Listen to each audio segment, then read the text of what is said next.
Pues buenas tardes a todos, ya por las horas que son. Quiero empezar con los agradecimientos, como no puede ser de otra forma. Agradecer a la organización, a María José y todo ese equipo, a la escuela, ¿no? Por la organización de habernos traído aquí, y sobre todo, bueno, a la alcaldía de esta localidad, porque nos haya acogido en su entorno rural, que yo creo que, bueno, a algunos de nosotros nos ha ayudado un poquito a liberar. También agradecer a todo lo que es la mesa o el comité organizador, en la que también están Inma Mesa, está Nieves La Fuente, ¿no? Junto con María José Cano, por poner en marcha estas jornadas rurales que yo creo que nos han aportado muchas ideas, o bien para poner en práctica o para generar nuevas ideas. Agradecer también la generosidad que han tenido los ponentes, porque sin la generosidad de los ponentes tampoco hubiéramos podido conocer qué se está haciendo, cómo lo estamos haciendo, ¿no? Para esa mejora o para que nosotros mismos, incluso desde la organización, generemos nuevas ideas o veamos qué es lo que nos está pasando para poder también mejorar y avanzar.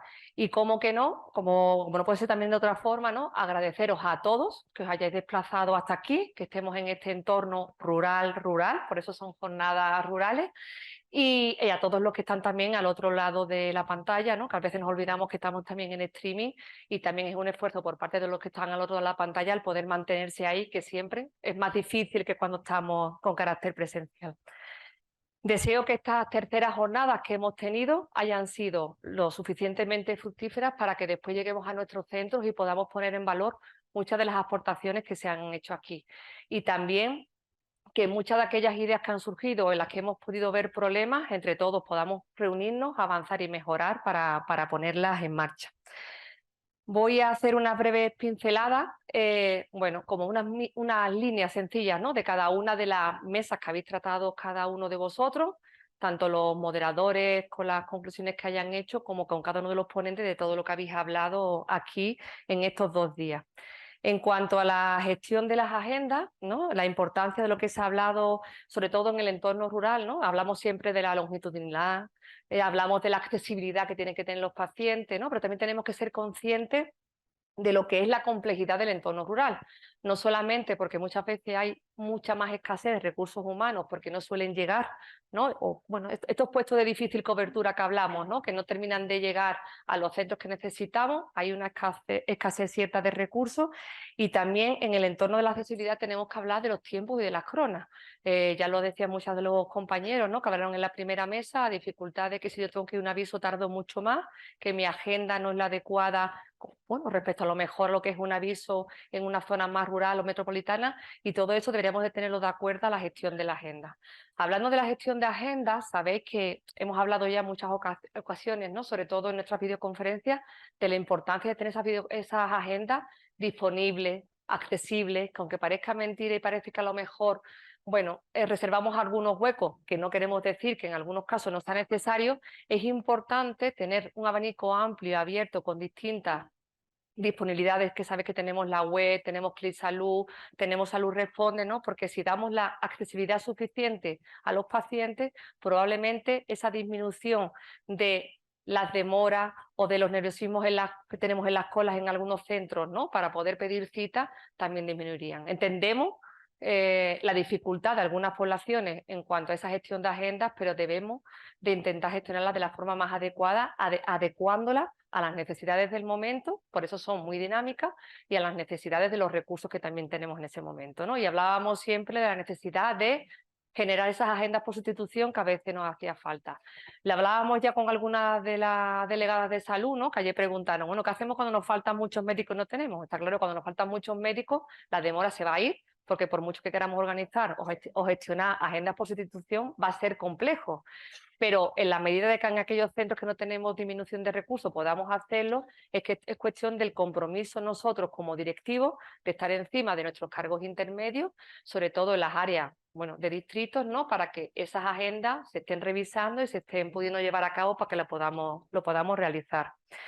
Se habló de la dificultad de atender un paciente a domicilio, o incluso que en algunos centros no tenemos, pues, ciertas categorías, como puede ser un fisio, una matrona, un trabajador social, ¿no? Y que tienen que desplazarse hacia otros lugares, lo que también conlleva la dificultad de la atención sanitaria. Y en definitiva, bueno, se hablaba mucho de la necesidad de la información, de la formación, de la necesidad de al paciente facilitarle el autocuidado y que nosotros formemos, ¿no?, en la prevención y la promoción para hacer ese autocuidado que revertirá en nosotros en una mejora de la calidad y una mejora de la excelencia en el cuidado.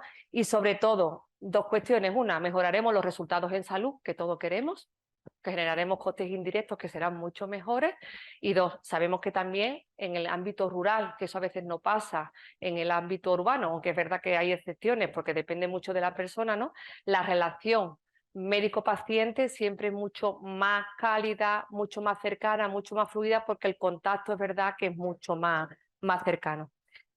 La siguiente mesa de la que se habló del seguimiento proactivo del paciente complejo. Sabéis que este es un proyecto que lleva ya tiempo iniciado, en la que, bueno, hay muchas partes integrantes, ¿no? Consejería con sus líneas estratégicas, la parte de cuidado con Nieves al frente también con la estrategia de cuidado, todo lo que se hace, la implicación con la atención primaria y la importancia de hacer un seguimiento proactivo de estos pacientes, implementando aquellas necesidades que tengamos que poner en marcha, como puede ser la telemonitorización, que mejoren los resultados, el seguimiento proactivo de los pacientes, porque si hacemos un seguimiento proactivo de los pacientes, sabemos que tendremos una disminución de esos ingresos evitables porque mejora la calidad, lo que redunda también que el impacto hospitalario sea mucho menor, y con eso también mejoraremos no solamente la calidad del paciente, sino la calidad de su familia y de sus cuidadores.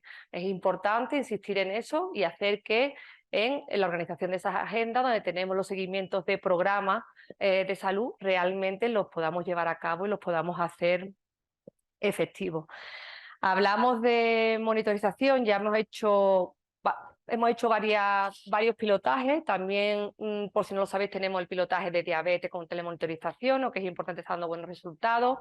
Se ha iniciado un pilotaje, proyecto AIRE, en telemonitorización también el proceso de POC, que queremos que avance y se amplíe mucho más y podamos incluso engranarlo con todo el tema de seguimiento proactivo de pacientes crónicos, y en los que podamos incluso utilizar la misma línea de SPIC, lo que es informática pura y dura, para que el paciente tenga que registrar lo menos posible y tengamos el mayor número de datos posible, siempre y cuando lo podamos integrar, como siempre decimos, dentro de nuestra historia digital, bien sea Diraya, que es ahora, después gestor de proceso y todo lo que viene detrás, ¿no?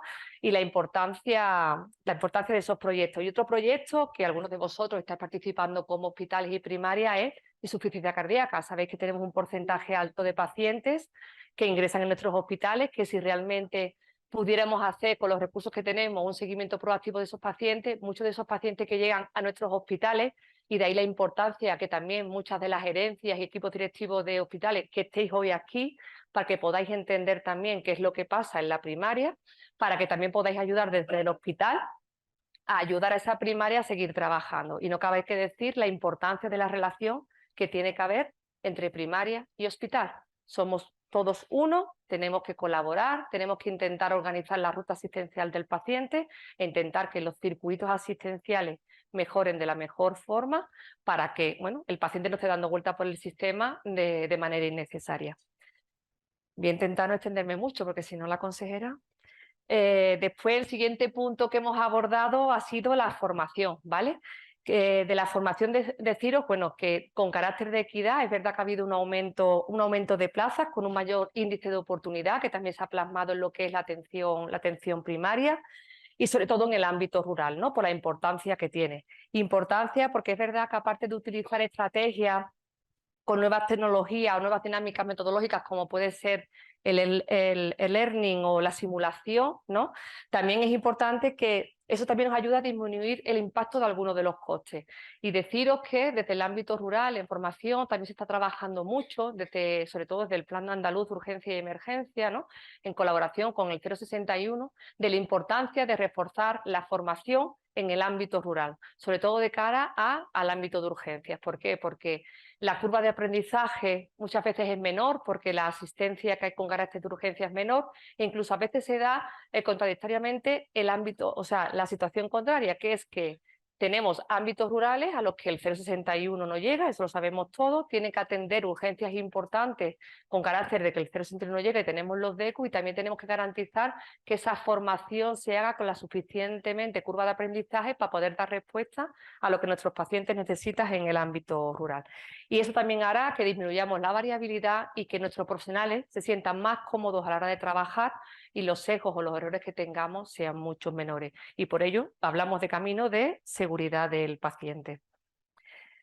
Y ya por último, salud digital. De salud digital voy a ser un poco más breve porque yo me he hecho también mis esquemas. Víctor, muy amablemente, me ha entregado una hoja que me tendría que poner las gafas para leer esa letra, y no sé si la vería, pero como conozco un poquito, ¿verdad?, cómo trabajáis con esto de estar con vosotros, bueno, desde el ámbito de salud digital, es verdad que ya lo hablamos siempre, ¿no? Se están trabajando en nuevos modelos con carácter predictivo, que es importante para ver cómo podemos avanzar y seguir avanzando. Es cierto que muchas veces pensamos que las nuevas tecnologías, ¿no?, nos pueden mejorar la accesibilidad, la disponibilidad, pero es verdad que también en el ámbito rural muchas veces hay ciertas carencias de esa formación, de esas necesidades, de cómo la población está acostumbrada a esa nueva cultura con las tecnologías y pueden que en ciertos momentos podamos tener dificultades. La Consejería de Salud y Consumo apuesta por la teleasistencia. Tenemos que trabajar la teleasistencia, tenemos que hacer pilotaje. Ya estamos trabajando en algunos de ellos, pero tenemos que durante lo que queda de año y el siguiente año reforzar el trabajo de esa teleasistencia que va a beneficiarnos en varias cuestiones. Una, en la accesibilidad del paciente. Dos, en la mejora de la disponibilidad a profesionales en aquellos sitios que tenemos más escasez de recursos y podamos reorganizarnos mejor.